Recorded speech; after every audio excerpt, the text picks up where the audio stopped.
조용히 해. 시끄러워. 한 달이 됐는데 이거 96조.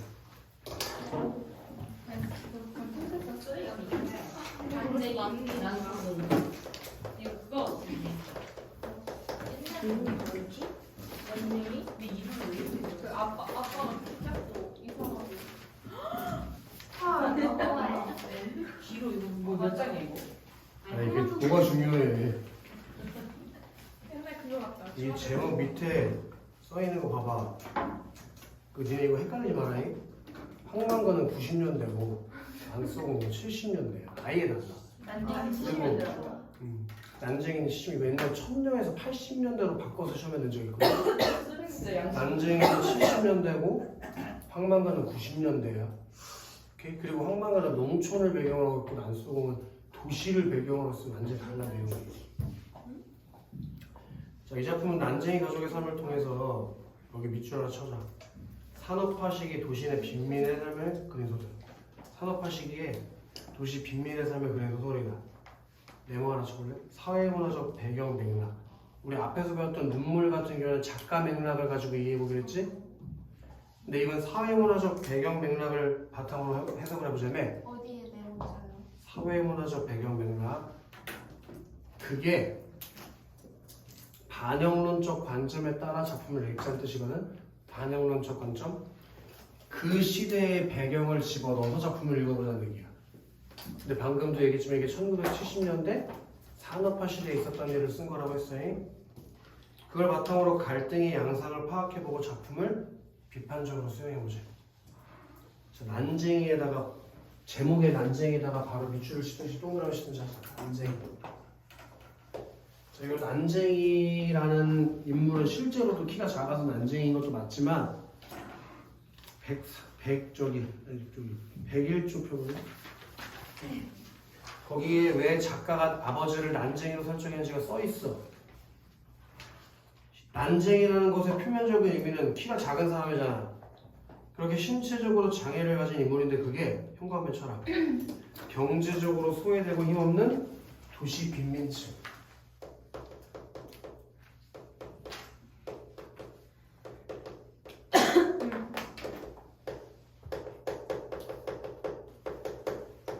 도시의 가난한 사람들을 상징적으로 보여주는 인물이 난쟁이다 이거야.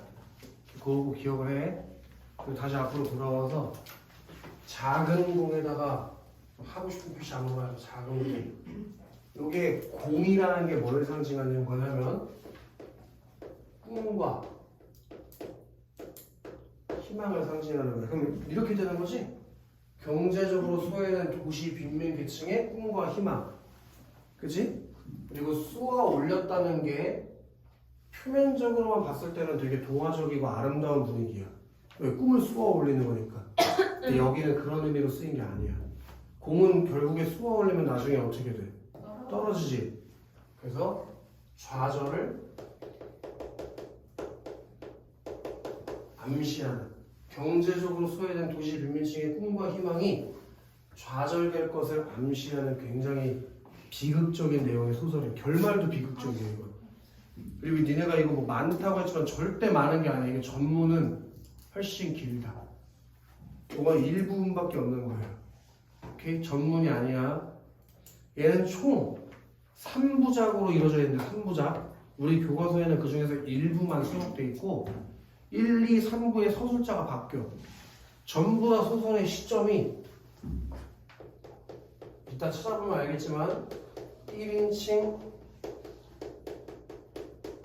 주인공 시점으로 이루어져 있고 그 얘기는 1부, 2부, 3부의 주인공이 바뀐다는 얘기겠지? 그리고 구성이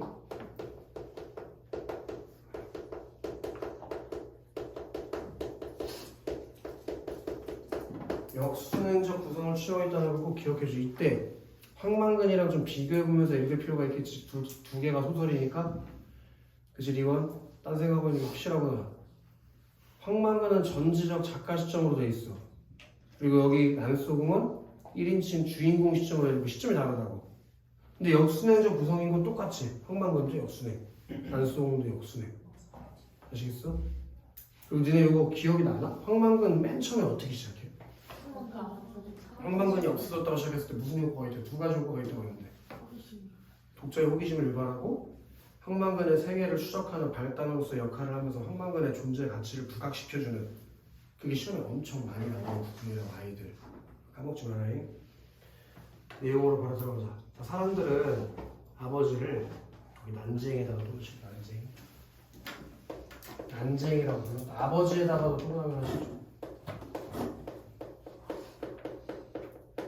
이렇게 되는 거지. 근데 다시 한번 얘기지만 이 난쟁이라는 게 키가 실제로 작아서 난쟁이인 건 맞아. 근데 그것만 담기는 게 아니라 어떤 의미도 있다고?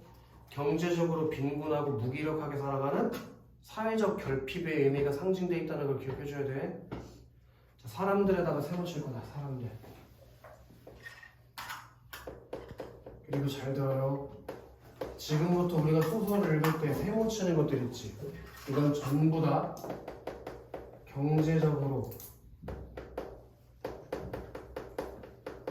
부유하고 풍요로운 것들을 상징하는 말들에다 전부 다 세모를 칠 거야.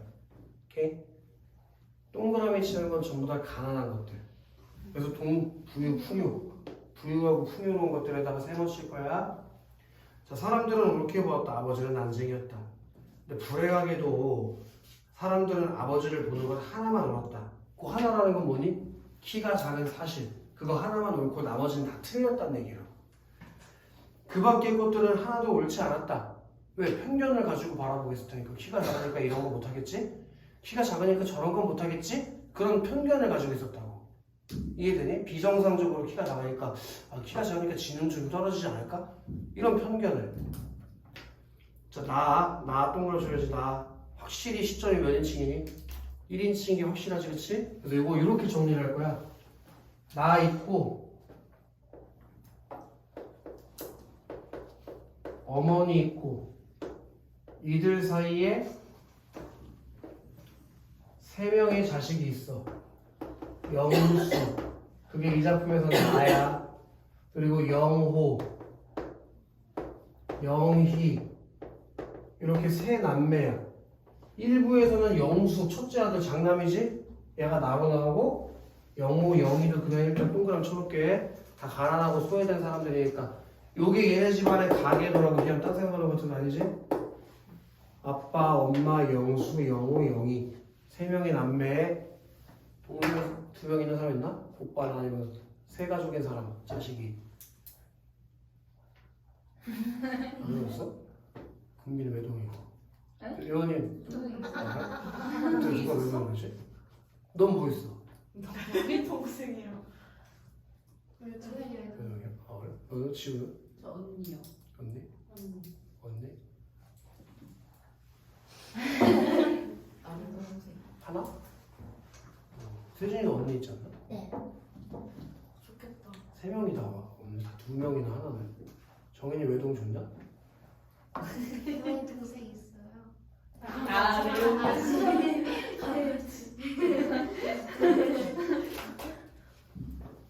나는 아버지, 어머니, 영호, 영희 그리고 나를 포함한 5 식구의 모든 것을 걸고 그들이 옳지 않다는 것을 언제나 말할 수 있다. 그들이 뭐가 옳지 않은데?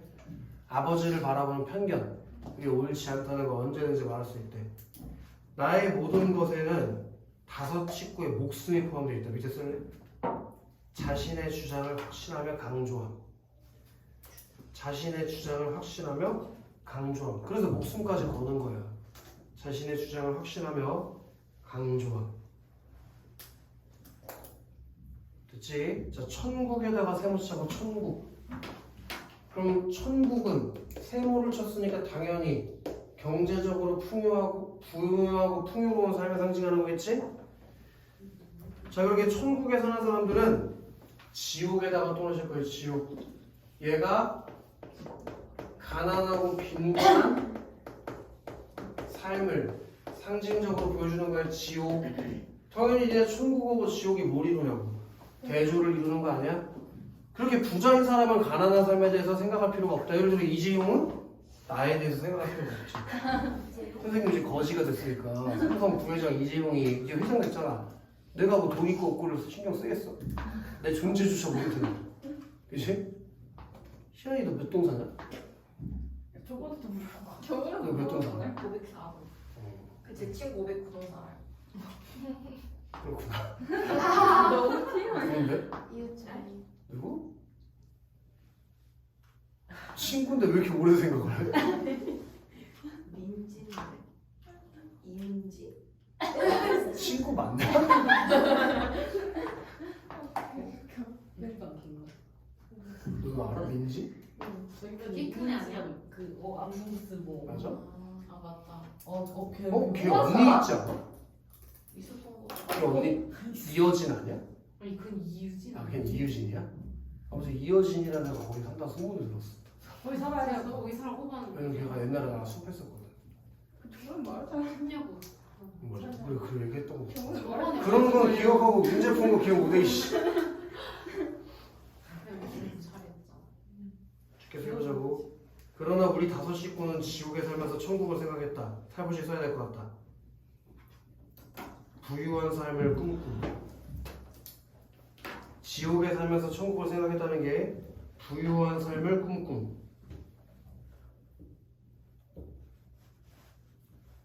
그러니까 항상 부유한 삶을 살기를 꿈꿨다니까요. 꿈꾸면 꿈?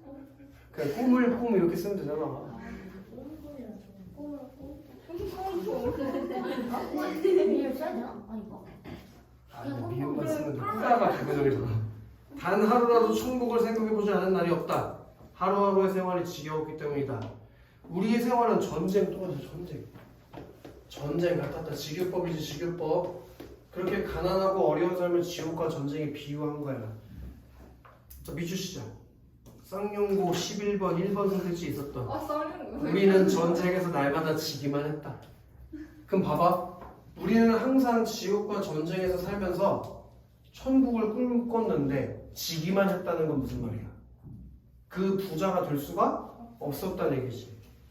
이해됐나? 그 살포시 밑에 써볼까? 거기 훌륭한 것이 비추시면 되겠네. 끊임없이 좌절을 경험. 그게 선택지로 나왔었어요. 끊임없이 좌절을 경험. 그런데도 어머니 또 가르칠게요. 어머니는 모든 것을 잘 참았다. 그럼 자. 어머니는 어떤 성격이라는 걸 알 수 있어. 현실, 수능적이고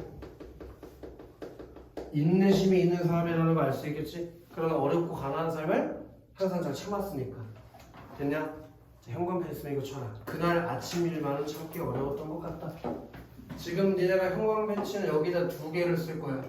첫 번째로 그렇게 잘 참는 어머니가 참지 못했던 일이 뭘까라고 독자의 호기심을 유발하는 효과가 있었을까? 그날 엄마가 잘 참는 사람인데 그날 아침 일만은 참기 어렵다고 했으니까 그날 아침에 무슨 일이 있었는지 궁금할 거야. 그날 아침 일만은 참기 어려웠던 것 같다. 그리고 두 번째로 그럼 그날 아침 일을 지금부터 얘기해 주지 않겠어? 그럼 그날 아침 일은 옛날 일일 거 아니야. 그럼 옛날로 돌아가는 거니까 무슨 구성이겠어?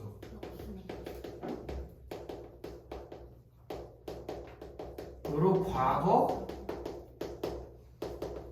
회상이 이루어질 것이다. 요 2개가 시험에서 또 출제될 확률이 있어. 지금 이 부분. 그날 아침 일만은 참기 어려웠던 것 같다. 독자의 호기심을 불러일으키면서 과거 회상을 하겠다. 그럼 이제 이 뒤부터 어떤 사건이 나오겠어? 그날 아침 일. 엄마가 참기 힘들었던 그날 아침 일이 나오겠지. 자, 통장이 이걸 가져왔어요. 내가 말했다. 어머니는 자 여기 동그라미 치자. 조각 마루 끝. 일단 마루가 조각 같다는 거니까 가난해 부유해. 가난하지. 그래서 동그라미 친 거야. 조각 마루 끝에 앉아 아침 식사를 하고 있었다. 그게 뭐냐? 철거 계고장에다가 표시를 2개 할 거예요. 동그라미도 치고 별표도 치고.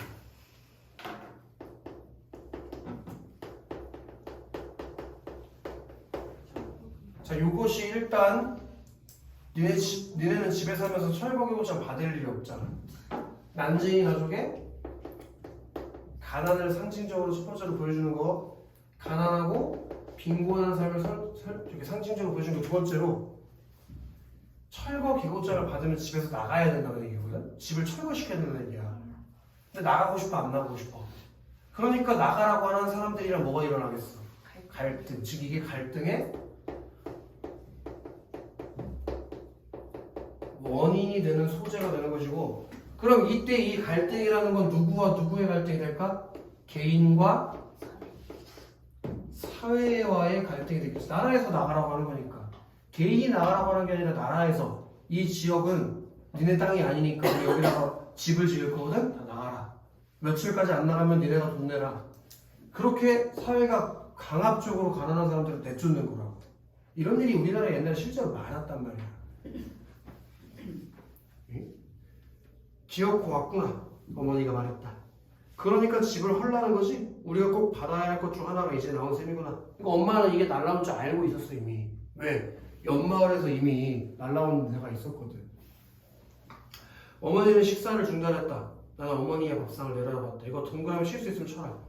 보리밥에 까만 된장 그리고 시든 고추 두어 개와 조린 감자.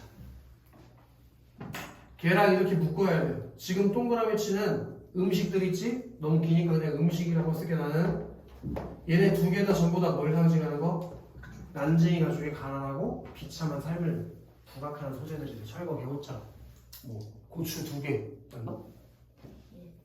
고추 두 개와 조린 감자 이것들 됐나? 나는 어머니를 위해 철거 개고장을 읽었다. 엄마 눈 없냐? 왜 나 엄마를 위해서 철거 개고장을 읽어줘? 엄마가 글을 읽을 줄 모르는 사람이 문맹이에요. 97쪽까지 하고 수업 끝내줄게. 화이팅. 자, 요거 우리 지금 동그라미 치는 거지? 우리 또 동그라미 치자. 철거 개고장, 보리밥에 까만 된장, 시든 고추 두어 개와 조린 감자. 이런 것들이 전부 다 형광펜 하나 칩시다. 난쟁이 가족이 가난하고 비참한 삶. 지금 칠판을 썼지? 난쟁이 가족이 가난하고 비참한 삶을 상징적으로 보여주는 소재다. 그리고 이건 별표 5개 때립시다. 지옥과 전쟁, 천국. 여기 소재의 대비. 우리 아까 지옥과 전쟁은 동그라미를 했고 천국은 세모로 했지, 그치? 그래서 지옥과 전쟁은 난쟁이 가족의 가난한 현실이고 천국은 난쟁이 가족이 꿈을 꾸는 경제적으로 넉넉한 삶이라고. 그 둘이 대조가 돼 있지, 그치? 요건 방금 했네. 그날 아침 일만은 참기 어려웠던 것 같다. 두 가지 효과가 있다고 했지? 과거 해상과 독자의 호기심 유발. 그리고 이 작품의 시점 이거 쌍용고등학교 10번 문제 1번 선택지에 있었던 건데 시점이 뭐라고? 1인칭 주인공 시점에다 네모 박아라. 1인칭 주인공 시점. 오늘 별다른 숙제는 많긴 안 해줄 건데 일요일까지니까 이거 눈물만 풀어라. 눈물만. 원래 이거 풀어라고 했으니까 풀어 있을 건데 안 풀어 있으면 이거라도 풀어. 복습이 안 되면 학원 다니나 마나야.